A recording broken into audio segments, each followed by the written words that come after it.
దేవుని పరిశుద్ధ నామానికి స్తోత్రములు.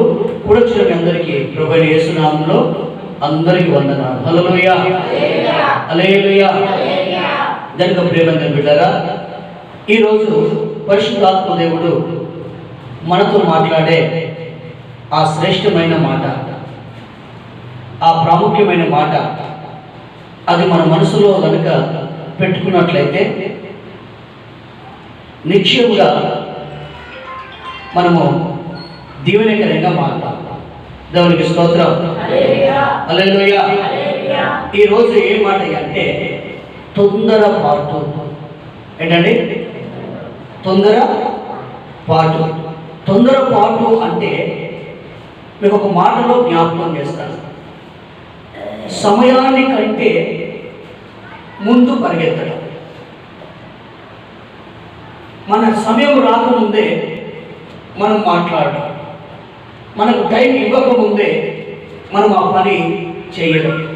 దాన్ని బట్టి మన జీవితంలో అనేకమైన నష్టాలు, అనేకమైన కష్టాలు, అనేకమైన బాధలు, ఇబ్బందులు మనంతటా మనమే పోయి ఈ తొందరపాటు వల్ల మనం అందులో పడిపోతాం. హల్లెలూయా, హల్లెలూయా, హల్లెలూయా.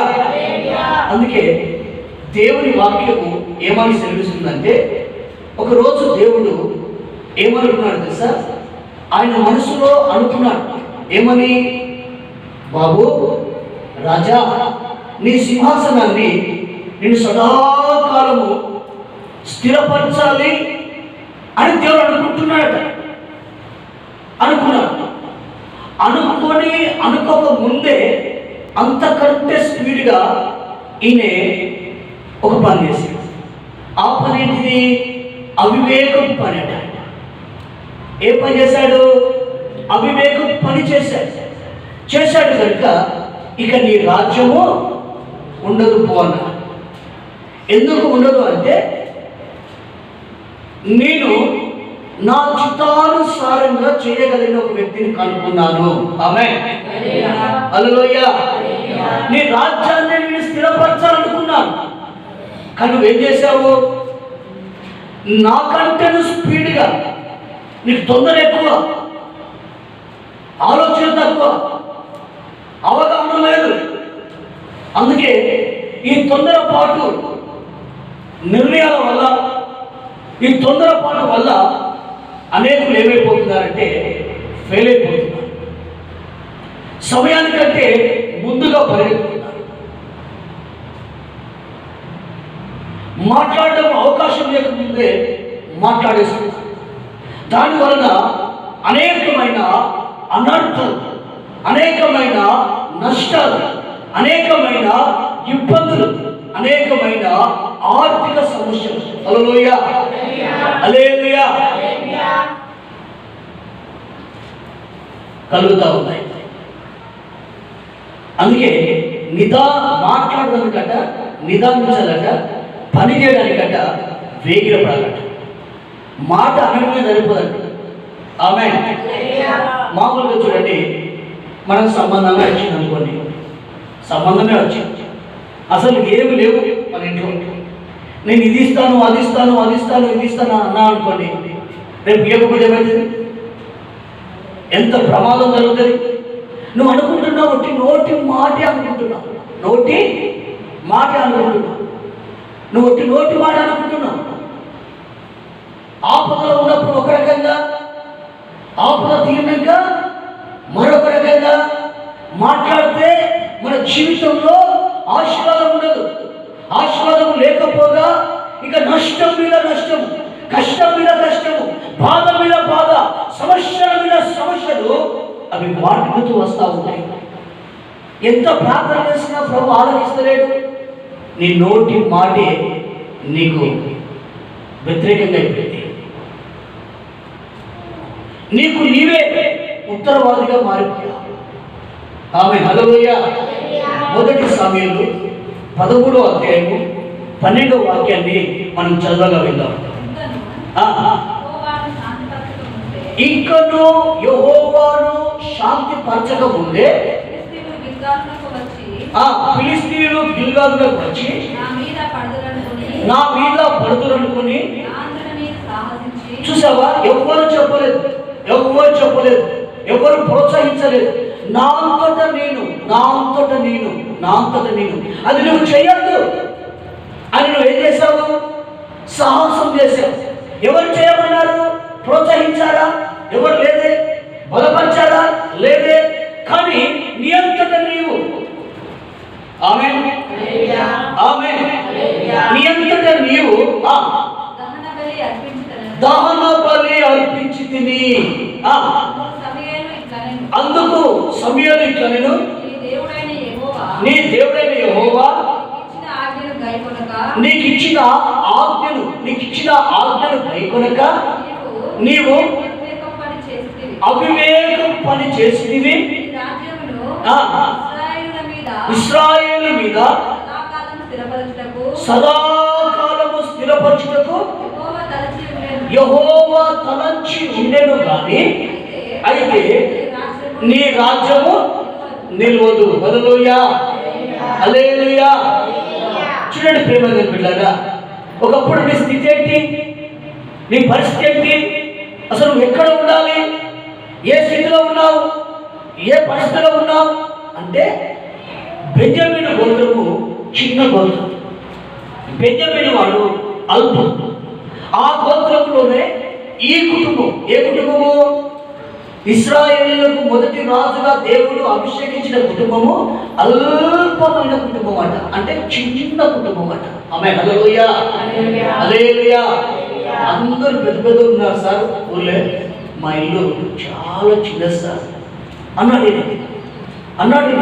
అంటే ఆ కుటుంబాన్ని దేవుడు చేశాడు సార్, ఉన్నతమైన స్థితిలో కనపరిచాడు, హెచ్చించాడు, ఆశీర్వదించాడు. ఆమేన్. ఆశీర్వదించిన తరువాత ఇతనికి అన్ని తొందరపాట్లు ఎక్కువైపోయాయి. ఏం జరిగినా కూడా ఈయన మౌనంగా బలి అర్పించే కార్యక్రమం దేవుడి సేవకులు చేసే పని విశ్వాసం చేయకూడదు. ఆమేన్, హల్లెలూయా.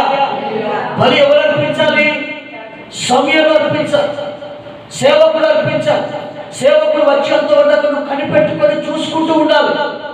ఏది ఏమైనా కూడా అది సేవకుల పని అని దేవుడు అతన్ని ఆపాడు. ఇతను టెస్ట్ చేయడానికి అతన్ని ఆలోచన చేశాడు. ఇతను టెస్ట్ చేయడానికి ఇతడు ఏం చేశాడు తెలుసా? తొందరపడ్డాడు.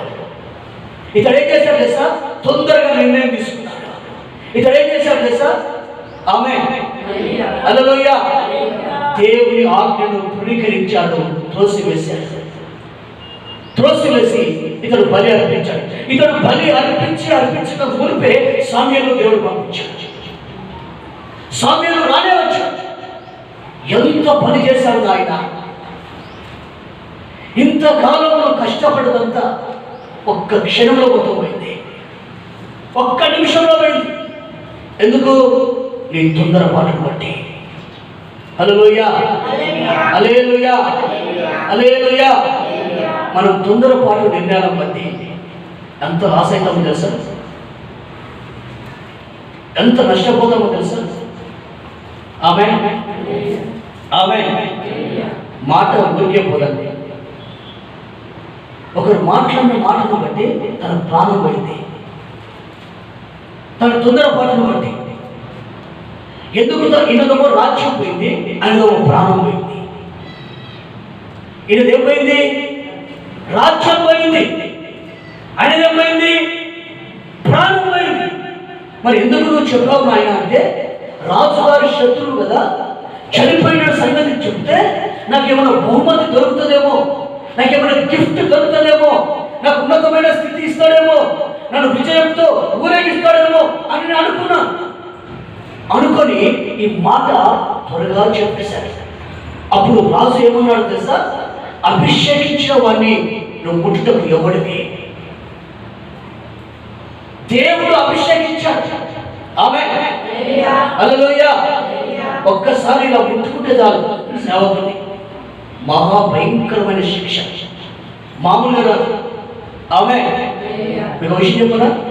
ఒకరోజు పాస్టర్ గారట ఇలా సువార్త పరిచయం చేస్తున్నాడు. సువార్త పరిచయం చేస్తూ ఉంటే ఆ ఊరు ప్రాంతంలో ఒక పేరు పోసిన రౌడీ ఉన్నాడు.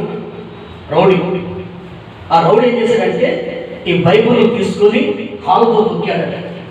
పాస్టర్ గారిని ఇష్టం ఉన్నట్టుగా వచ్చాడట.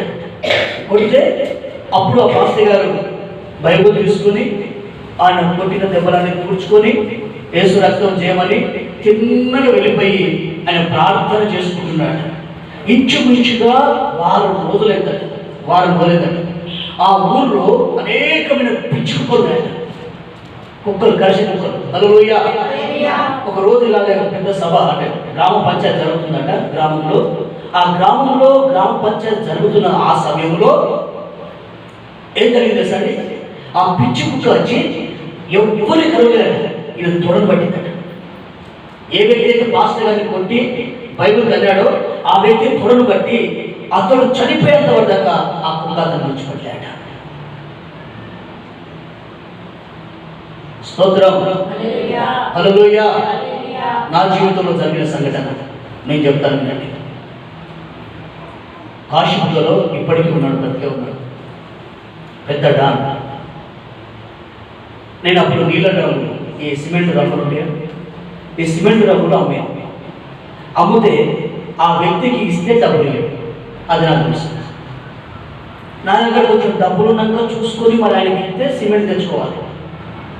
మనకేమన్నా ఫ్రీగా కదా అమ్మా, ఫ్రీగా రాదు కదా అని చెప్పేసి ఆయన ఎప్పుడు డబ్బులు అడిగినా నీకు మంచి డబ్బు చేస్తున్నాను, ఏ డబ్బు చేస్తున్నాను అని చెప్పేసి నేను యేసు ప్రభువుని నమ్ముకున్నాను. కానీ అతనికి ఇస్తే మన డబ్బులు అడగలేదు. ఎందుకంటే ఆయన కొడతాడు. ఇక మా దొరికేందుకు గొడవ ఎందుకు ఆ వ్యక్తితోని అని నేను అనుకొని ఆ పక్క పొట్టి వాళ్ళ చిన్న ఆయన డబ్బు తీసుకున్న తర్వాత ఈ వ్యక్తి ఎక్కడి నుంచి చూశాడో ఏమో తెలియదు, మొత్తం మీద బయటకు వచ్చి నన్ను ఒక 20 పంచులు కొట్టినండి. నేను ఇట్లా నిలబడ్డా. ఒక్క దెబ్బ నాకు తాకలేదు. నాకు దెబ్బలు తాకకపోయేసరికి ఆ వ్యక్తికి పిచ్చిలేసి నేను చంపేస్తారని చెప్పేసి పెద్ద రాయి విషయం. అక్కడ చూసే వాళ్ళు మొత్తం ఇక్కడ నుంచి అట్లా లైన్గా ఉన్నారు. ఆ కాశీపులో అందరూ చూస్తూ ఉన్నారు, జనాలు చూస్తూ ఉన్నారు. అయ్యో పోడు చచ్చిపోయి చెప్పేసి అరుస్తూ ఉన్నారు. లేడీస్ వాళ్ళు, పురుషులు, ఇట్లా జనసమూహం ఉంది. కానీ ఒక్కరు రావడం లేదు. ఇట్లా లేపట్టి ఇట్లా అమాతం నేను ఎత్తేస్తానని చెప్పేసి లేపట్టి నా మీద ఎత్తేవేడు అని నా మీద ఆ కింద ఎత్తేసినాక ఆ రోజు నా ఉదయం అంతా బాధగా ఉంది, దుఃఖంతో ఉంది. ప్రభా, నేను ఏం తప్పు చేశాను ప్రభా? నన్ను ఎందుకు కొట్టాడు ప్రభా? నన్ను దేనికి కొట్టాడు ప్రభా అని చెప్పేసి బాధపడుకుంటూ ఇంటికి పోయి ఆ రోజు వ్యాపారం చేయలేదు, డ్రమ్ములు అమ్మలేదు. ఇంటికి పోయినాక మా పాస్టర్ గారి పేరు సామీర్ పాస్టర్. అప్పుడు కర్ణాపురంలో సేవ చేస్తున్నాను. అన్న నా పరిస్థితికి ఇట్లా అయిపోయిందన్నా, ఇట్లా కొట్టిందనంటే అప్పుడు పాస్టర్ గారు కదా, నిన్ను ముట్టిన వాడు ఆయన కన్నుగుడ్డును ముట్టినట్టు అన్నాడు. ఆమేన్. హల్లెలూయా. సరే, మొత్తం మీద ప్రార్థన చేసుకున్నాం. ఆ రోజు గడిచిపోయింది. మళ్ళీ తెల్లారినాక యథావిధిగా పనికిపోయారు. ఆ తర్వాత వారం రోజులకు మళ్ళీ ఆ వ్యక్తి మళ్ళీ అదే వ్యక్తి కలిసి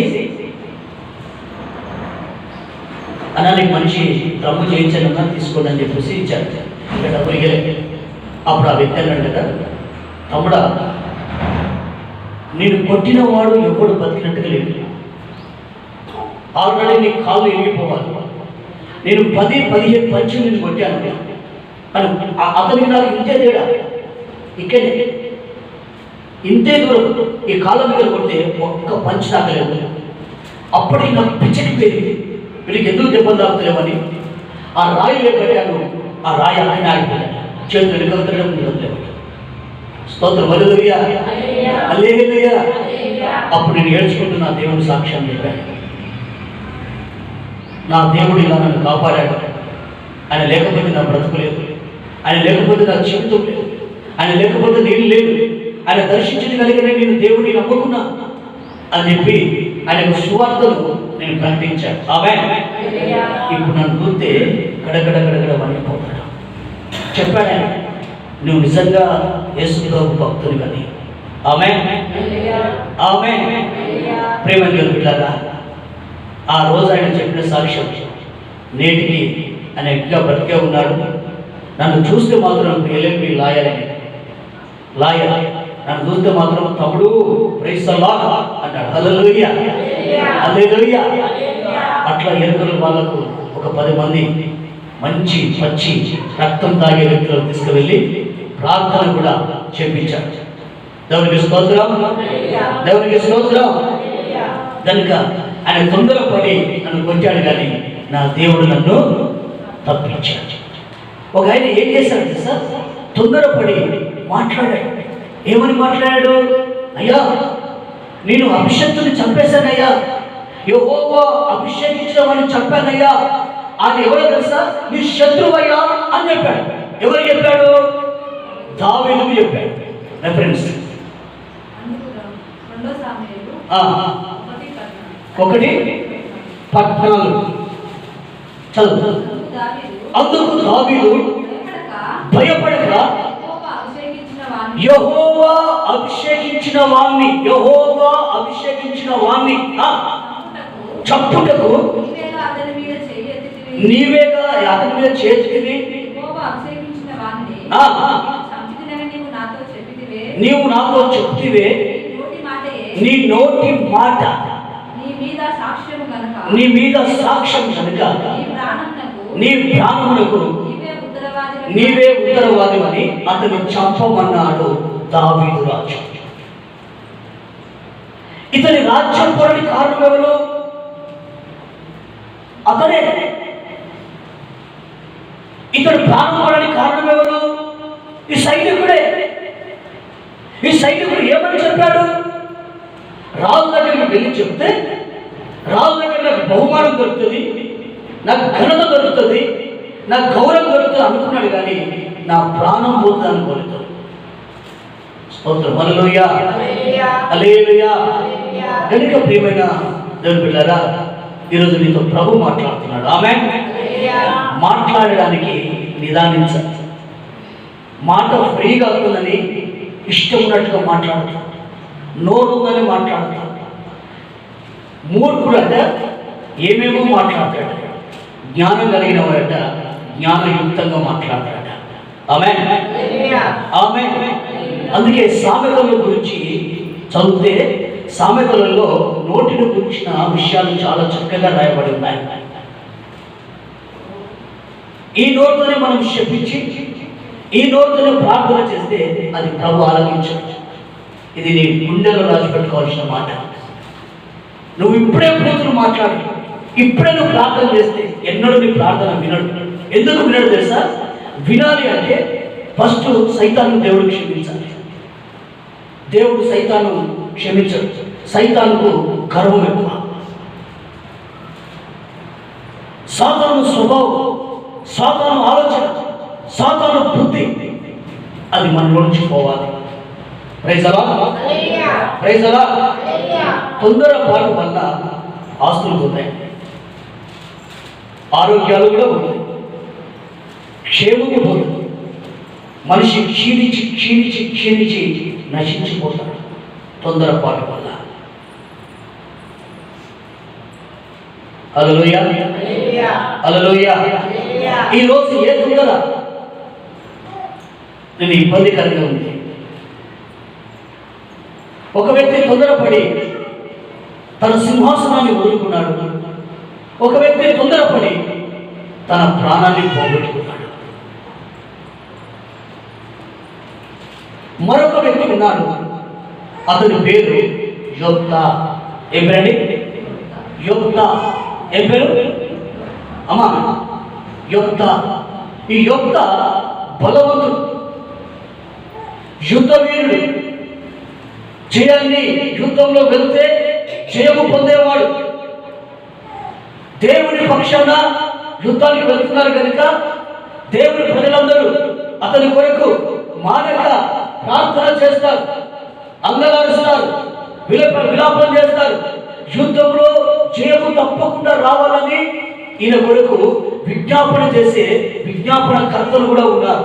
ఆమేన్ అయితే ఈయన యుద్ధానికి వెళ్తూ వెళ్తూ ఏమని మొక్కుకున్నాడు తెలుసా? ఒక మొక్కుబడి చేసుకున్నాడు. మనం కూడా మొక్కుబడి చేసుకుంటాం అప్పుడప్పుడు, కానీ ఆ మొక్కుబడి మనం చెల్లించాం. అంతకంటే 4 అంతల నష్టాన్ని మనం అనుభవిస్తాం. నువ్వు మొక్కుకోకుంటేనే నీకు మేలని బైబిల్ సెలవిస్తుంది. నువ్వు మొక్కుకున్నదంట ఆలస్యం చేయకుండా, తడుగు చేయకుండా తొందరగా వేయాలంట. ఆమేన్. హల్లెలూయా. నీవు మొక్కుబడి కనుక సమర్పిస్తే ఆయన బోనస్ ఇస్తాడు, నీకు అడ్వాన్స్ కూడా ఇస్తాడు. నువ్వు చెల్లించిన దానికి రెట్టింపు ఘనతను ఇస్తాడు. అదే ఆశీర్వాదం ఇంట్లో ఇస్తాడు. హల్లెలూయా. ఈ యొక్క న్యాయాధిపతుల్లో ఉంటాడు. ఈ యొక్క ఏం చేశాడంటే, దేవా నేను యుద్ధానికి వెళ్తున్నాను, యుద్ధంలో కనుక హల్లెలూయా హల్లెలూయా అమోనీయులతోని వారి మీద జయాన్ని పొందితే, అమోనీయుల మీద జయాన్ని పొందితే నన్ను ఎదుర్కొనుటకు నా ఇంటిలో నుండి ఏది మొట్టమొదటి వస్తుందో అది నీకు బలి అర్పిస్తాను లేదా ప్రతిష్ఠ చేస్తాను అని ఈయన మొక్కుకున్నాను. 2 మొక్కుబడులు. ఏ మొక్కుబడమ్మా? ఏ మొక్కుబడి చేసుకున్నాడు? బలి అంటే బలియడు, ప్రతిష్ఠ అంటే దేవునికి సమర్పించడం. ఇక ఒక్కసారి ప్రతిష్ఠ చేస్తే అది నీది కాదు. ఆమేన్. డ్రమ్ము నీ చర్చి ఇంట్లో ఉన్నప్పుడు డ్రమ్ము నీదే, కొట్టే డ్రమ్ము. ఆ డ్రమ్ము కనుక చర్చిలోకి వచ్చిననుకో దాని మీద హక్కు నీకు ఉండదు. ఆమేన్. ఇంట్లో ఉన్నప్పుడు నీ బిడ్డే, కానీ చర్చిలో కనుక ప్రతిష్ఠ చేసావా ఆమె నీ బిడ్డ కాదు, ఆమె దేవుని సొంతం, దేవుని జనాంగం. ఇక ఆ బిడ్డ మీద నీకు హక్కు ఉండదు. రావాలి, చూడాలి, మాట్లాడి వెళ్ళిపోవాలంటే. అక్కడ ఉన్న కష్టాలు, బాధలు, సమస్యలు తెలిపి ఈమెను ఏడిపించాలి.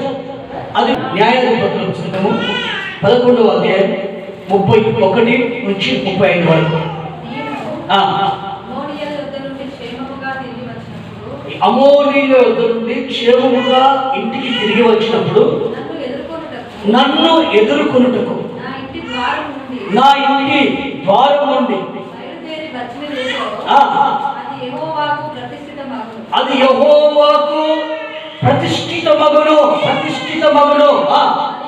మరియు దాన్ని దహన బలిగా అర్పిస్తాను. స్తోత్రం. హల్లెలూయా హల్లెలూయా. నంబర్ 1 యెహోవాకు ప్రతిష్ఠిస్తా. హల్లెలూయా. నంబర్ 2 దేవునికి బలి అర్పిస్తా అని ఈయన మొక్కుకున్నాడు. ఈయన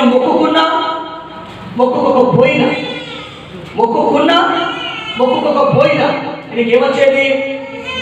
జయం వచ్చేది, విజయం వచ్చేది. కానీ ఈయన ఏం చేశాడు?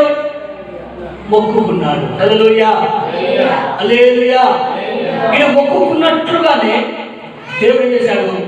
జయాన్ని. ప్రజలందరూ కేకలు వేస్తున్నారు, ఆనందంతో కత్తులు వేస్తున్నారు. వారి ఆనందానికి హద్దు లేదు. అంతగా సంతోషంగా ఉన్నారు, ఆనందంగా ఉన్నారు, ఉత్సాహంగా ఉన్నారు. ఉన్న సమయంలో దేవుడికి స్తోత్రం, తన ఇంటికి వస్తున్నాడు. ఈ యొక్క ఇంటికి వస్తున్న ఆ సమయంలో ఆమె ఒక్కతే కుమార్తె, కొడుకులు లేదు, ఇక కూతురు లేదు. ఆ కుమార్తె ఏమని తెలుసా? బ్యాండ్ కొట్టేవాళ్ళను, వాయిద్యాలు వాయించే వాళ్ళను, తాంబూల సుతారా పెట్టుకున్న వాళ్ళను, నాట్యం చేసే వాళ్ళను అందరూ మీరు ఆగండి అన్నారు. ఎందుకమ్మా? మా డాడీ విజయ ఉత్సాహం చేత ఇంటికి వస్తున్నాడు, మా డాడీని నేనే ఎదుర్కోవాలి అని. సరే అమ్మా, మీ డాడీ కనుక నువ్వు ఎదుర్కోవాలి. ఇది యొక్క కళలో కూడా అనుకోలే మాట, అసలు ఊహ కూడా ఉన్నది మాట. అసలు ఎన్నడూ ఇలా అనుకోలేదు. అందరినీ ఆపేసి, తాంబూర సుతార నాట్యం చేసి వాయిద్యాలు వాయించే ప్రతి ఒక్కరిని ఆపేసి వాళ్ళ తండ్రిని ఎదుర్కొనడానికి వెళ్తా ఉంటే యుద్ధ ఏం చేశాడు సార్? ఏడవడం ప్రారంభించాడు, కన్నీళ్లు కారవడం ప్రారంభించాడు. ఆక్రమణ చేయడం ప్రారంభించాడు. ఎందుకు ప్రారంభించాడు?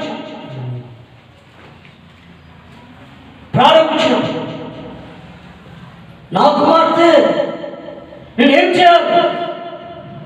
నేను ఎలా భరించాలి? ఈ బాధ ఏంటి? ఏం చేస్తావు డాడీ? ఏం జరిగింది డాడీ? అయ్యో అయ్యో అని తలకాయ కొట్టేసుకుంటున్నాడు. చల్లగా మాట. కాబట్టి అతడు ఆమెను చూచి తన బట్టలు చింపుకున్నాడు. అయ్యో నా కుమారి, అయ్యో నా కుమారి, నీవు నన్ను బహుగా కృంగజేసితివి,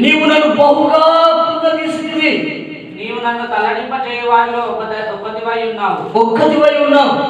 నేను యెహోవాకు మాట ఇచ్చున్నాను. చూసావా?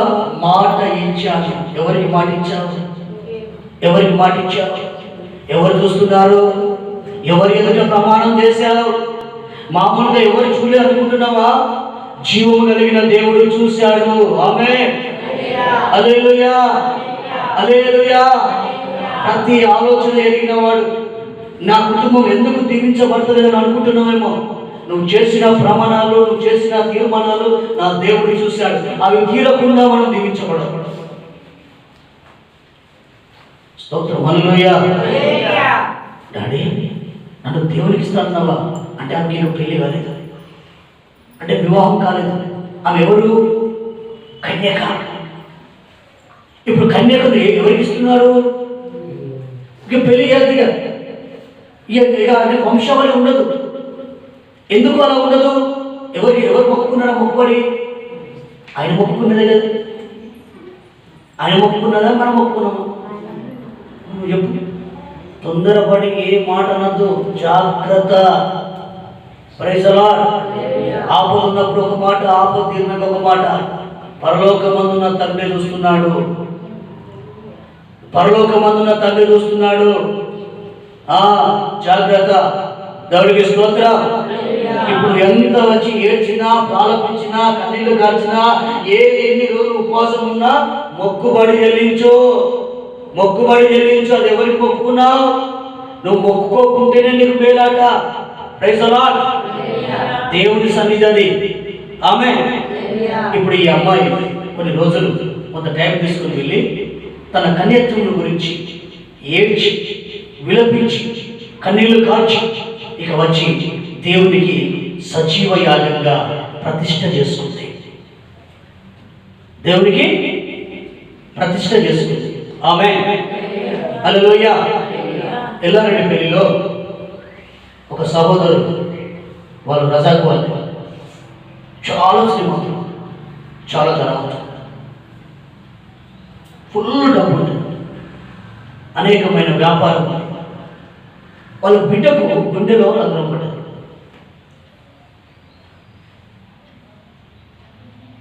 యాడి గుండెలో రంధ్రం పడ్డది. తిరగడానికి డాక్టర్ లేడు, వెళ్ళని హాస్పిటల్. ఆమేన్. చివరికి అందరూ అక్కడ ఉండి ప్రార్థన చేస్తూ ఉంటే యేసు ప్రభు దగ్గర రమ్మంటే మేము రాము అన్నారు. ఇక చివరికి వాళ్ళ బిడ్డ కింద మీద చేస్తూ ఉంటే సరే అని చెప్పేసి యేసు ప్రభు దగ్గర పోదాం అని ఆయన ఒక మొక్కుబడి చేసుకుంటాం. ఏమని? ఈ బిడ్డ బ్రతికితే నీకు సేవ చేద్దాం. నన్ను అంటున్నా. ఆ టైంలో దేవునికి మొక్కుబడి చేసుకుంటాం. మొక్కుబడి చేసుకున్నాక ఈయన మొక్కుబడిని దేవుడు చూశాడు. ఆ బిడ్డ సేవ వస్తే నాకు ప్రయోజనం కలగకుండా అని చెప్పేసి బిడ్డకు మంచి ఆయుష్ను, ఆరోగ్యాన్ని, క్షేమాన్ని, కృపను ప్రవహించాడు. ఆమేన్, హల్లెలూయా. ఈ లోపు క్రిస్మస్ పండుగ వచ్చింది. క్రిస్మస్ పండుగ వస్తే అందరూ ఇట్లా కొంచెం ప్రజలకు అర్థం కావడానికి చిన్న నాటిక వేస్తారు కదా. ఆ నాటికలో ఆ అమ్మాయి దేవదూత ఏం చేయాలి ఇట్లా 2 రెక్కలు పట్టుకొని తెల్లని డ్రెస్ వేసి ఆ తెల్లని డ్రెస్ ఇట్లా వెళ్తూ ఉంటే ఇట్లా భూమి అంత తుడిచినట్టుగా ఉంటుంది కింద. అలాంటి ఫ్రాక్ వేసుకుంటే అందరూ అన్నారు, నీ బిడ్డ Angel Angel Angel Angel Angel అన్నారు. ఆమేన్, హల్లెలూయా. ఫోటోలు కొట్టుకున్నారు, బాగా ఇంట్లో పెట్టుకున్నారు. అచ్చ అసలు నా బిడ్డ దేవతలు లేకుంది. హల్లెలూయా అనుకున్నా. ఆ తర్వాత ఆమె ఏమేం చేసింది, పెద్దదైంది. ఆ అమ్మాయి పేరు మీద చాలా డబ్బు ఉంది. ఆ అమ్మాయి పేరు మీద చాలా డబ్బు. ఇక ఫంక్షన్ చేద్దామని చెప్పేసి అందరికీ పిలిచారు. పిలిచినప్పుడు వాళ్ళు వాళ్ళు వచ్చి మాటలు పెట్టుబడి కదా, అరే మనమడా, అరే కొడుక, అరే అల్లుడా, అరే ఇట్లా అట్లా అని చెప్పేసి మొత్తం మీద ప్రజలు మాట్లాడుతూ ఉంటారు. మాట్లాడినప్పుడు నీ బిడ్డ ఎంత బాగుంది, ఎంత చక్కగా ఉంది, ఎంత ముచ్చటగా ఉంది, నువ్వు పెళ్లి కాకుండా ఎట్లా వస్తావు, పెద్దదాన్ని ఇష్టపడి చిన్నదానికి ఎట్లా పెళ్లి చేస్తావు అని చెప్పేసి లేనిపోని సలహాలను ఇచ్చారు. ఇస్తే ఒకటి కాకుండా ఒకటి ఈయన మనసులో పడ్డది. మరి నా బిడ్డ పెళ్లి చేయాలంటే గుండెను ఆపరేషన్ చేసి డాక్టర్ పలానా డాక్టర్ అది కూడా అట్లా చెప్తే ఆ డాక్టర్లో ఎంక్వైరీ చేస్తే ఆయన నెంబర్ 1 స్పెషలిస్ట్ అంట. గుండెకాయ నుంచి పిల్లలు పెడతారు అంతే. అట్లా ఒక్క ఆపరేషన్ చేయగలట.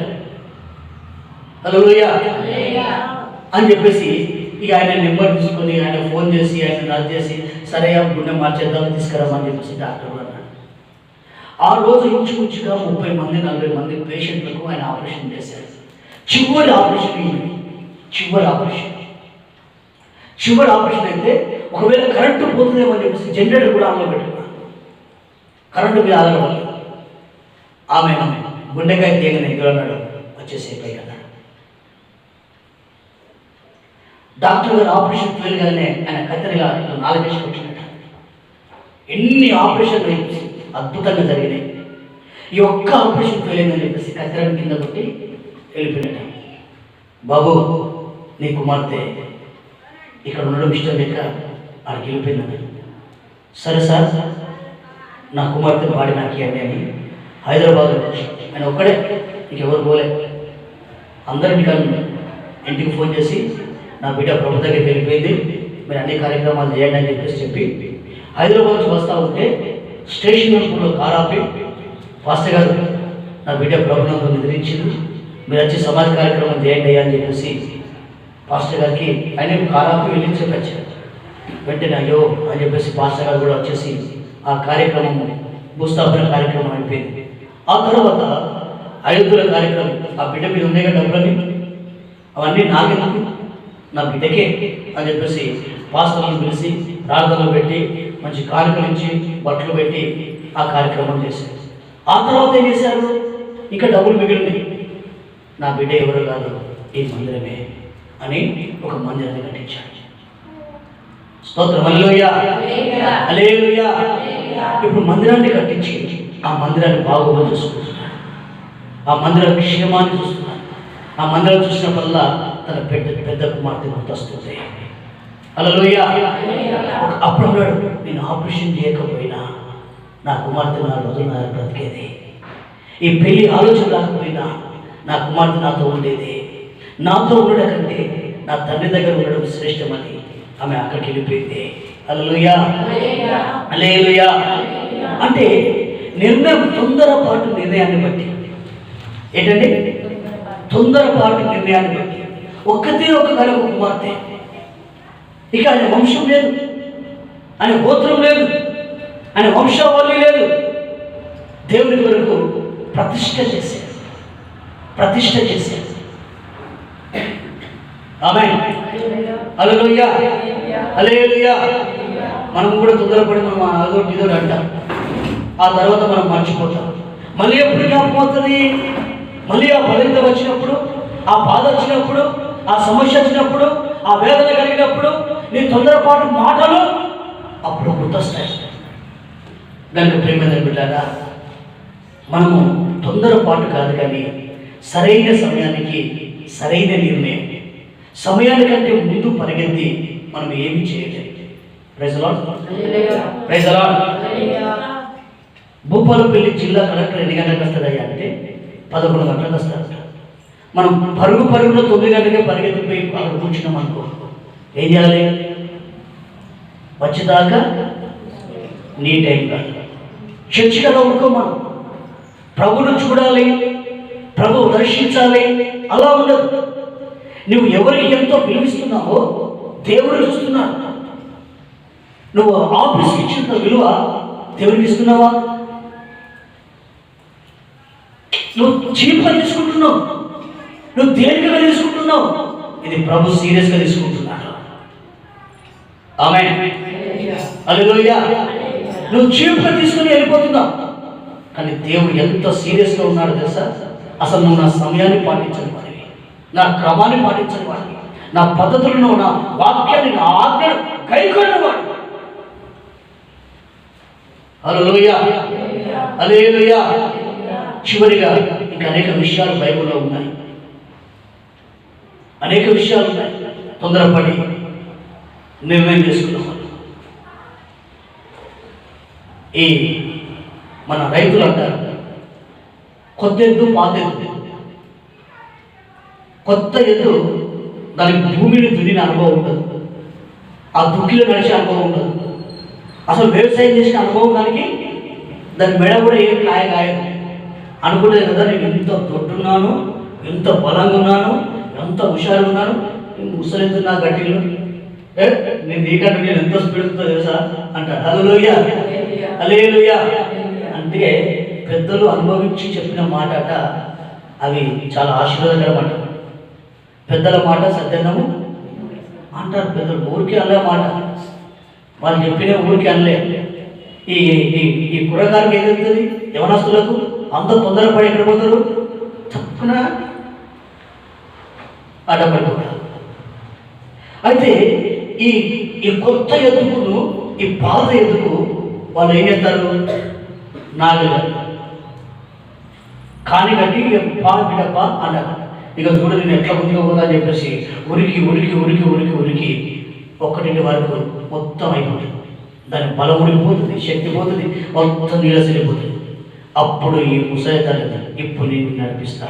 ఆమేన్, ఆమేన్, హల్లెలూయా. బైబిల్లో ఏముందో తెలుసా? వేరొకడు వస్తాడు, నీ నడుమును కడతాడు. నీ నడుము అంటే మనసు, నీ మనసును కడతాడు. నీకు ఇష్టం లేని చోట్లకి నిన్ను తీసుకువెళ్తాడు. హల్లెలూయా, హల్లెలూయా. వేరొకడు అంటే పరిశుద్ధాత్మ. పరిశుద్ధాత్ముడు వచ్చేంత వరదాకా మన మనసు మారుతుంది. ఇప్పుడు ఈ ముసలి ఎద్దు ఏం సార్? సాయంత్రం వరకు మెల్లగా మెల్లగా మెల్లగా మెల్లగా అది నడుస్తూ ఉంటే ఇది నడవదు. ఆ రైతు ఏం చేస్తాడు సార్? ముళ్ళు కడుతుంది. దేన్ని కొడుతాడు? కొత్తదాన్ని. హల్లెలూయా. ఇవన్నీ అనుభవాలు ఆ పాత ఎత్తుకున్నది. ఉందా లేవా? ఉందా లేదా? ఎన్ని అనుభవాలు! దేవునికి స్తోత్రం, హల్లెలూయా. ఇప్పుడు కొత్త ఎత్తు, అమ్మ సాయంత్రం అయింది అంటే దాని బలం ఎంత, దీని బలం ఎంత. ఆమేన్, ఆమేన్.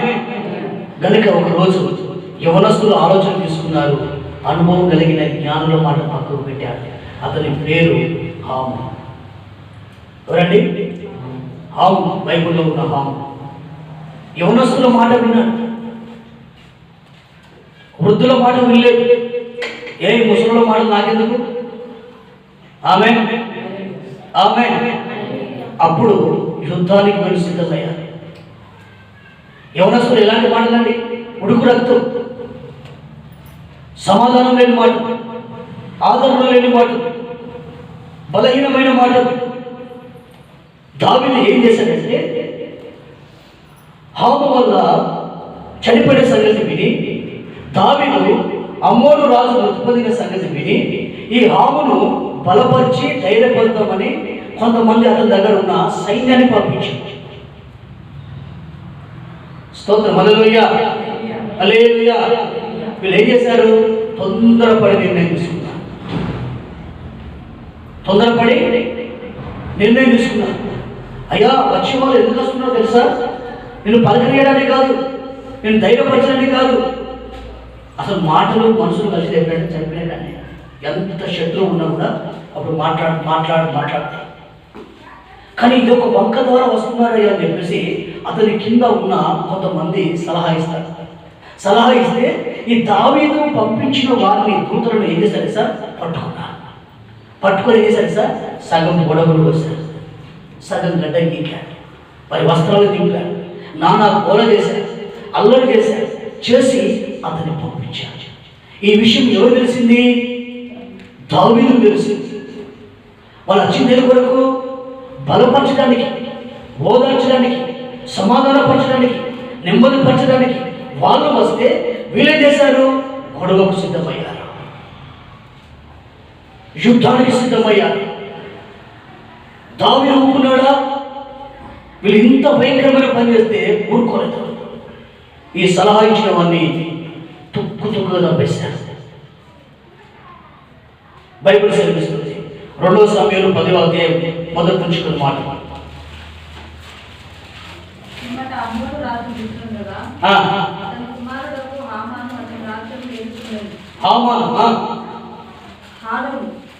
దావీదు హానును తండ్రి అయిన నాబాషు నాకు చేసిన ఉపకారమునకు నేను హానునకు ప్రత్యుపకారం చేసిననుకుని అతని తండ్రి నిమిత్తము అతని ఓదార్చుటకై ఎందుకట? ఓదార్చుటకు, అతని కట్టుటకు, అతని బలపరచుటకు, అతని ధైర్యపరచుటకు దూతలను పంపాడు దావీదు. మా తండ్రి గారు చనిపోయారు, వీళ్ళు ఇలా వచ్చారని చెప్పేసి అనుకోలేదు కదా, అనుకోలేదు. ఇక్కడ ఉన్న సమాచారాన్ని పట్టుకోవడానికి వచ్చారని చెప్పేసి వాళ్ళు అనుకున్నారు. తన సేవకుల చేత సమాచారం పంపించారు. సేవకులు అమ్మోనీయుల దేశంలోకి రాగా అమ్మోనీయుల గనులు తమ రాజు హానులతో ఇలా మనం చేసిరి, ఈ తండ్రిని సన్మానించుటకే దావీదు నీ యొద్దకు ఓదార్చు వారిని పంపని నీవు అనుకుంటున్నావా? ఈ పట్టణము నాశనం చేయవలనని దాన్ని శోధించుటకే వారిని అతడు వేగు నిమిత్తమే పంపించున్నాడని నీకు తోచలేదా?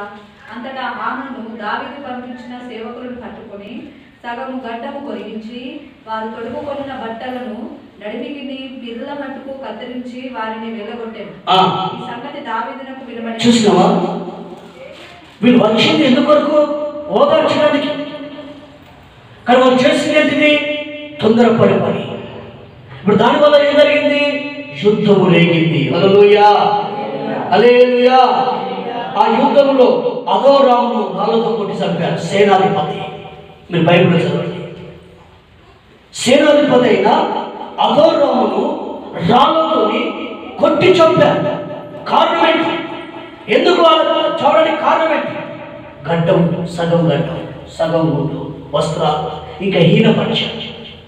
కనుక ప్రేమగా వెళ్ళారా, ఏ సమయమైనా మనం తీసుకునే నిర్ణయం అది సరైనదిగా ఉండాలి. ఆమె ఆచితోచి ఆలోచన చేసి నిర్ణయం తీసుకోవాలి. అప్పుడు ఆ నీ నిర్ణయాన్ని బట్టి నీకు ఆశీర్వదించబడతావు, నీ నిర్ణయాన్ని బట్టి నువ్వు దీవించబడతావు, నీ నిర్ణయాన్ని బట్టి నువ్వు బలభరితంగా ఉంటావు, నీ నిర్ణయాన్ని బట్టి నేను దేవుడు విజయ ఉత్సాహం చేత ఊరేగిస్తాడు. హల్లెలూయా, హల్లెలూయా. ఇప్పుడు సిలువలో 2 దొంగలు ఉన్నారు, మన ప్రభువైన యేసుక్రీస్తు కూడా ఉన్నారు. 3 సిలువ వేయబడ్డారు. మీ అందరూ తెలుసు, ఎందుకంటే అక్కడక్కడ పోస్టర్లో కూడా 3 అవపడతా ఉంటారు. అటువైపు ఒక దొంగ ఉంటాడు, ఇటువైపు మరొక దొంగ ఉంటాడు, మధ్యలో మన ప్రభువైన యేసుక్రీస్తు ఉంటాడు. హల్లెలూయా, హల్లెలూయా. ఈ కుడి పక్కన ఉన్న దొంగ అంటాడు, నీవు రక్షకుడువినా, నువ్వు యూదులకు రాజువా అని చెప్పి ఆ చివరి సమయంలో కూడా యేసు ప్రభును అవమానపరిచి గేలి చేసి పరిహాసం ఆడుతూ ఉంటాడు. ఈ ఎడమ పక్కన ఉన్న దొంగ అంటాడు, నువ్వు దొంగవే, నేను దొంగనే. ఈయన ఎప్పుడైనా మనతో అవపడ్డాడా? దొంగలో కూడా అవపడ్డాడు. ఈయన ఎవరు? ఆయన పరిశుద్ధుడు. పనికి మన మాట్లాడు. సావులో ఉన్నావు కదా, ఇప్పటికైనా నీకు మనసు మారదా? నీ ఆలోచన మారదా? నీ బుద్ధి మారదా? నీ తలంపు మారదా అని చెప్పి అతను నోరు మోయించి, ప్రభువా నీ రాజ్యంలో జ్ఞాపకం చేసుకోవా అని యేసుక్రీస్తును ప్రాధేయపడతాడు, పశ్చాత్తాపడతాడు. ఆమేన్. అప్పుడు ప్రభు అంటాడు, రేపు అనగా నేడు నాతో నీవు పరదేశంలో ఉంటాం. దేవునికి స్తోత్రం. హల్లెలూయా, హల్లెలూయా.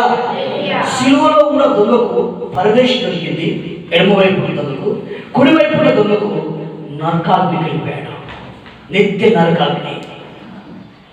అగ్ని ఆరదు, పురుగు అక్కడికి వెళ్ళిపోయాడు.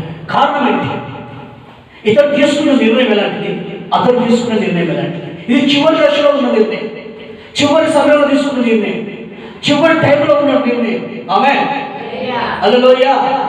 ఇక నీ వెన్నడు కానీ తొందరపడకుండా, దేవా నీ చిత్తానుసారంగా, నీ ఆలోచన ప్రకారంగా, నీ ఉద్దేశానుసారంగా, నీ వాక్యానుసారంగా నిర్ణయాలు తీసుకునే కృప, ఆధిక్యత, ఆ ధన్యత నాకు అనుగ్రహించు ప్రభువా.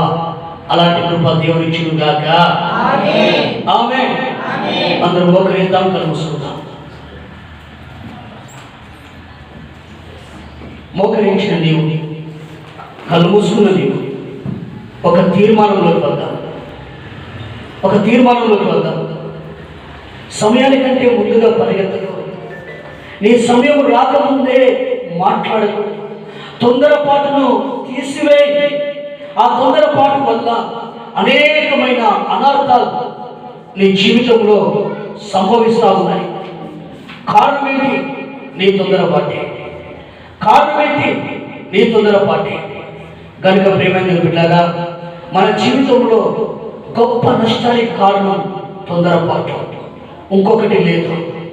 కనుక ఈరోజు నీ తొందరపాటు, ఆ గుణం, ఆ తొందరపాటు పోతే అన్ని మేలు జరుగుతాయి. ఆ తొందరపాటు వల్ల ఆరోగ్యం పోయింది, ఆరోగ్యం క్షీణించింది, డబ్బు పోయింది, ఆస్తి పోయింది, అన్ని పోయినాయి. చివరికి ఒకరి ప్రాణం కూడా పోయింది, ఒకరి సింహాసనం పోయింది, ఒకరి కుమార్తె దేవునికి ప్రతిష్ఠించబడ్డది. కనుక ప్రేమైన బిడ్డలారా, ఈరోజు తొందరపడి ఏమేమి ఒప్పుకుంటున్నాం, ఏమేమి ఒప్పుకుంటున్నాం, ఎవరి దగ్గర ఏమి ఒప్పుకున్నాం? తొందరపాటు నిర్ణయం ఎంత ప్రమాదకరమైంది, ఎంత ఘోరమైంది. గనుక ఈరోజు ప్రభు నీతో మాట్లాడుతున్నాడు. దేవా, యేసయ్యా, నాలో ఉన్న తొందరపాటు, నాలో ఉన్న నిర్లక్ష్యపాత్మ, ఆ తొందర పెట్టే ఆత్మను నా హృదయం నుంచి, నా జీవితంలో నుంచి, నా అంతరంగం నుంచి తొలగించు ప్రభువా. నీకు ఇష్టమైన బిడ్డగా, నీకు సొంతైన బిడ్డగా అయ్యా, నీ ప్రేమను ఎరిగి, నీ చిత్తాన్ని ఎరిగి